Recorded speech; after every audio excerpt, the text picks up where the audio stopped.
है बतावा। हमारा तबीयत बड़ा खराब बा। ऊ का है बड़ा काम करे है घरे के सारा काम धंधा। अच्छा जौन तू छोड़ के गा रहा कपड़ा कचारे के रहा बासन माजे के रहा। इतना तो सब मेहरारू करत है। हाँ लेकिन हमरे काम ज्यादा बहुत जौन लइकन है देखो। अच्छा उहू के संभारे के रहा थे। अच्छा अच्छा तो हमार पूरा हाथ गोड़ बहुत पिराता। अच्छा तो हमके करे के का बा? अच्छा से दबाई ले नहीं तो से एगो काम बा। बतावा। हम बतावत है का सुनो। बतावा।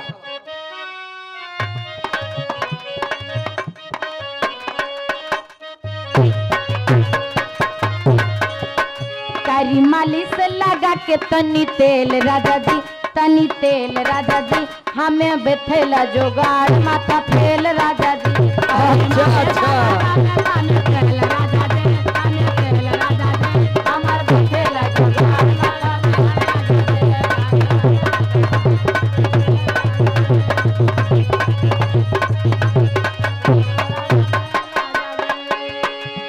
सुनत है।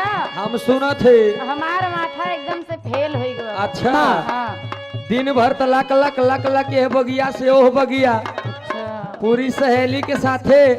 जब रात हो जाई तो तोहार नखरा शुरू हो जाई। घर सुना हम बतावत है। घर यहाँ के काम तो वही करेला। पहले हमार बात सुना। बतावा। सुना सुनावा। दिन भर तक अपने सहेली के साथे बगिया में जाके अक्को बक्को खेलबू। अच्छा जब रात हो जाई कबू सैया बड़ा दर्द उठाता का करब हम। सुना हम बताओ थे। रोजे खेले लू तू ओका बोका खेल रानिया जाए के बगीवा में हम तोरे सहेली के साथे खेली थी। तो अपन करतूत काहे बतावत। सुना रोजे खेले लू तू ओका बोका खेल रानिया। हाँ हाँ खेल रानिया साझे होते माथा होई जाला फेल रानिया। साझा होता माथा होई जाला फेल रानिया साझा होता माथा फेल। सुनलू जब शाम होई तब काबू हमारी दर्द करता ऊ दर्द करता। लेकिन बड़ी गत बा। ऊ काहे? बड़ी पर पराता भीतर तक भभाता बड़े पर पराता भीतर से भभाता बड़े पर पराता भीतर से भभाता। अखिया के सोझा तनिको न देखाता अखिया के सोझा तनिको न देखाता अखिया के सोझा तनिको न देखाता। लेकिन मौका पावत तू देला तू धकेल राजा जी हो धकेल राजा जी हमर बथेला कपार माथा फेल राजा जी। मौका पावत तू धकेल राजा जी धकेल राजा जी हमर बथेला कपार माथा फेल राजा जी। मौका पावत तू धकेल राजा जी धकेल राजा जी हमर बथेला कपार माथा फेल राजा जी। ओहो सुनत है हम सुनत है। हाँ जब तोहका जान लेवा कि सुबेर हो गो चाय नाश्ता करे के बाद कुल काम हमारे माथे धकेल दे। अच्छा अच्छा अब बतावा मास्टर कैसे होई। खाए पिए कमजोरी है ना खाई। अच्छा अच्छा खाए पिए में कोनो दिक्कत ना बा। अब अपने सखी सहेली के जब पावेलू खाली का खियावत ही हो ना खाली काजू खियावे बादाम खियावे ओसे का होई हो। और तो के का चाहिए दुनिया ओहो, में। ए ना खियावेला हमार सहेली के बात करत है चोरा चोरा लियावत है। ए हमका खियावतन तो हमार तंग अब ऐसे सिद्ध प्रसिद्ध हो रहा है। अच्छा। सहेली खियावेला क्या बात है। हम कुछ नहीं बोलेंगे लेकिन सुनिए मैं भी कुछ कुछ नहीं कहूंगा।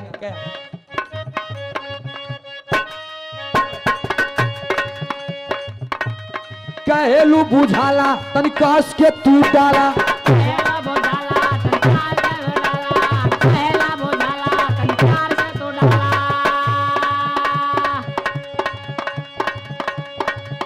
बोला हो मोरी रानी काहे पर पराला।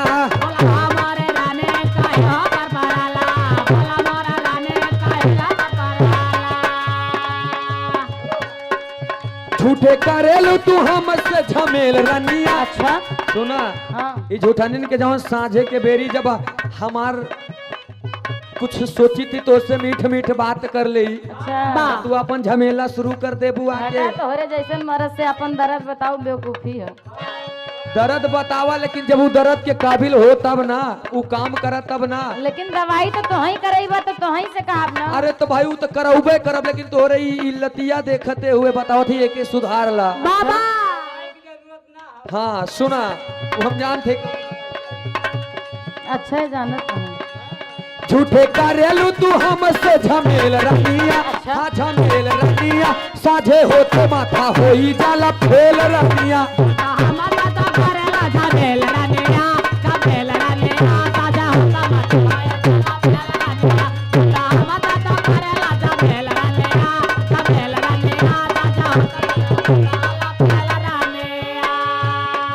मेहरारू के दर्द तो का झूठे नजर आवत बा। झूठा हम नहीं कहा थे, तोही तो कहा था कि लेकिन झूठ ई है। जौन तू बतिया बतावत हो कि अब ई काम करे वो काम करे, यही सारा कमौत सबके मेहरारू करत हैं, लेकिन उनसी नखरा कुछ तोहार ज्यादा ही बा। हमार नखरा ज्यादा बा। हम चाहिए थे कि हमार पिया हमार बात माने बा, लेकिन हमार बात सुना। हाँ बतावा, इतना तो हम तनी जाने थी। डॉक्टर बोलावा, डॉक्टर बोलावा, तनी डॉक्टर बोलावा, तनी डॉक्टर बोलावा। मोर दवाई करवावा, मोर दवाई करवावा, दवाई करवावा, मोर दवाई करवावा।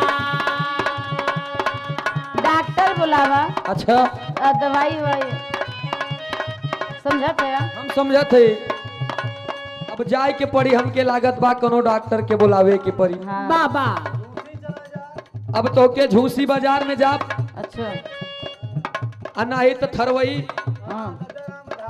दादा राम आधार जी के घरे के बगल झूसी नरेश दादा राम आधार जी के बगली कोनो नर्सिंग होम होई तो हाँ, से तो लिया दादा के। सुना तो ही तो लाठी लेके हुआ तैयार वही कावे सर। अरे तो आजकल के पतो है कि दादा ही ठीक करत है। अच्छा तो सुना, डॉक्टर बोलावा मोर दवाई करवावा, डॉक्टर बोलावा मोर दवाई करवावा, डॉक्टर बोलावा मोर दवाई करवावा। ओझा चाहे सोखा से तनी के झरवावा, ओझा चाहे सोखा तनी के झरवावा, ओझा चाहे सोखा तनी के झरवावा। डॉक्टर बोलवावा। हाँ हाँ हमका मल्टीविटामिन दवाई दे, कोनो दवाई क्या दे, बात हम है। ठीक होई। दूबर पातर सैया में विटामिन की कमी है, मैंने सुना था। हाँ। क्या बात है। हाँ मरद तो ठीक बा, लेकिन दूबर पातर मैडम में विटामिन की कमी हो गई। हाँ बिल्कुल बाबा। लेकिन बतावा। हमार बात सुना, बतावा। डॉक्टर बुलावा दवाई करवावा, न डॉक्टर आवे तो ओझा सोखा से एक बात झरवावा। हमारे नहीं समझ में आवत बा कि जितनी मेहररुवन इतनी समय नखरेबाज हैं। सुना भैया रे। सबके खाली ओझा ही सोखा से काम बा बाबा, आ सबके वही ओझा ही सोखा ठीक करत है। बतावा। डॉक्टर बोलावा, डॉक्टर बोलावा मोर दवाई करवावा, डॉक्टर बोलावा दवाई करवावा। ओझा चाहे सोखा से तू हमके झरवावा, ओझा चाहे सोखा चाहे हमके झरवावा, ओझा चाहे सोखा सोखा हमके झरवावा। साधना कवि चंचल भल झमेल राजा जी, हो झमेल राजा जी। अच्छा। हमर बथेला माथा फेल राजा जी, हमर बथेला राजा फेल राजा जी, झमेल राजा जी। हमर बथेला राजा जी, झमेल राजा जी, झमेल राजा जी। सुना, सुनावा। तोहरे मर्ज के दवा केवल कमला नगर से चांद बाबा ही दे सकत है। बाबा ई क्या है भैया? ये हमारे महाराज जी हैं। ये हर मर्ज के दवा उनके पास बाई तो तोहर कमर ही बता। अच्छा सुने हैं कि एमडी भैया के यहाँ मिलत एमडी स्टूडियो में। हम बतावत है ना, अच्छा क्योंकि कैसेट के माध्यम से ये जो गीत जा रही है बाबा, क्योंकि अच्छा देव भैया भैया बढ़िया दवाई देलन। वो नहीं से चलते संपर्क करावे तो का ही फैजई बाद में दवाइया लेला। अच्छा ये डॉक्टर कहाँ के हैं?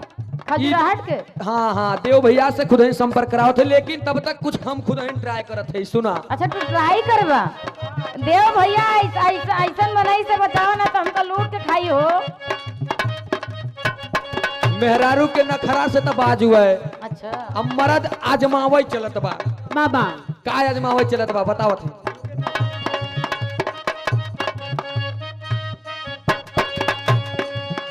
आवा घर के भीतरिया बुताई के डीबरिया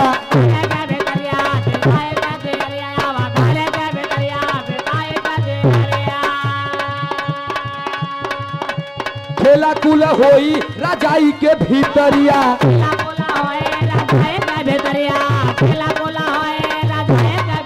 का हो ई के कहे सुना अच्छा हम जानते तोहार कौन नखरा बा 4-6 दिन से ड्यूटी पे है बाबा अच्छा के करे साथे ड्यूटी पे तू जा रहा हो ई जवन सुरेश कवि के का है चंचल कवि के साथे ना कर रहा का चंचल कवि सचिन कवि तो हमारे साथे हैं बाबा लेकिन सचिन क्या हो ये हमारे कवि जी हैं अच्छा, हमारे हमार साथे चंचल रहते कवि चंचल जी कवि हो। जी के प्यार दुलार बा ई लेखनी चंचल कवि जी के बा बाबा बड़ी प्यारी शब्द लिखे अच्छा हैं वही लिखे है कहे का वही लिखे हैं हाँ, तो- आज 7-8 दिन से हम अपने ड्यूटी पे भी रहा गावत थी बाबा आज खाली पाए तोहरे साथे आए तो तोहार नखरा या जब बा बिरहा गावे लगा हम भी रहा गई थी अच्छा, अच्छा। सुना बतावत थी का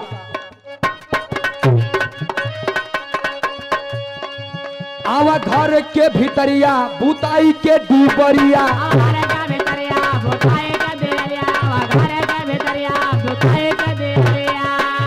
सुना खेला कुल होई राजाई के भीतरिया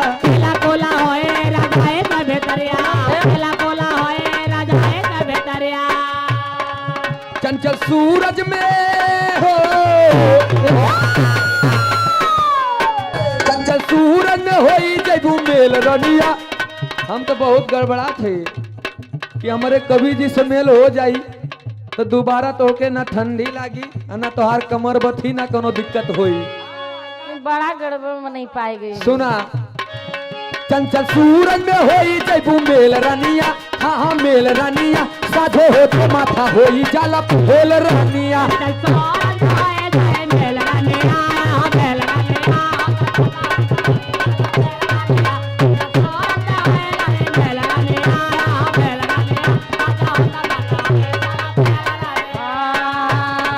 साधना कवि चंचल भल झमेल रनिया ओ झमेल राजा जी हम रखल जोगाड़ माथा फेल राजा जी हो जे खेल का बेटा खेल रनिया हाँ खेल रनिया साझे होते माथा होई जाला फेल रनिया साधना चंचल कवि के झमेल रनिया ओ झमेल राजा जी हमर भटे जोगाड़ माथा फेल राजा जी चंचल सूरज में होई जैबू मेल रनिया हाँ मेल रनिया साझे होते माथा होई जाला फेल रनिया